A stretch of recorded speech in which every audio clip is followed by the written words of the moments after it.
Well, psychosocial issues are really something I think that's overlooked a lot of times in women, and they play such a big role in our lives every day. And that really strains from our relationships with our partners, our husbands or boyfriends, our family members, our friends, our coworkers, being out, in the workforce still.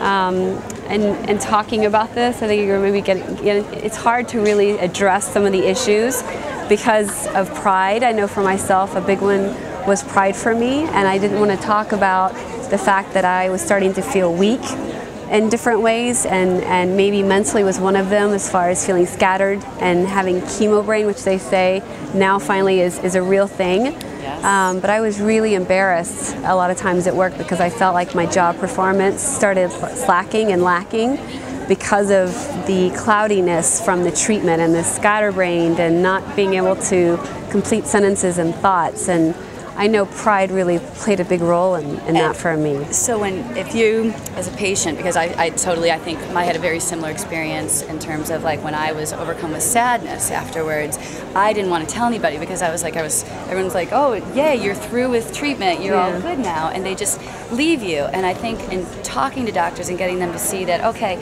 just because treatment ends does not mean that you're done with the battle or the journey, Yeah. And so I didn't want to say anything because it's like everybody thinks I should be grateful, and I am, but and then they'd look at you like, oh, you're depressed, poor thing. Poor thing, and I don't want any more poor thing. Yeah. And so I think in terms of highlighting these issues for the doctors and going, there's a continuum of care. It's not just while you're on your table. It's not just when you're zapping or. Yeah, we need the drugs afterwards too, please. Exactly, the good drugs. Thank you very much. Because it doesn't end when you walk out of the hospital, and I think that's one of the most traumatic things. When I've talked to other patients, that every day you've got something to do. You're going to the hospital every day. You see your nurse, you're doing that, and then when you're done with your last treatment, you're done, and they're like, see you, bye. Well, good luck. That's I think important, where support groups can come in and play a role. And that's totally when I first joined a support group, was after I was done. I couldn't do anything during. I think it was too hard. I couldn't imagine.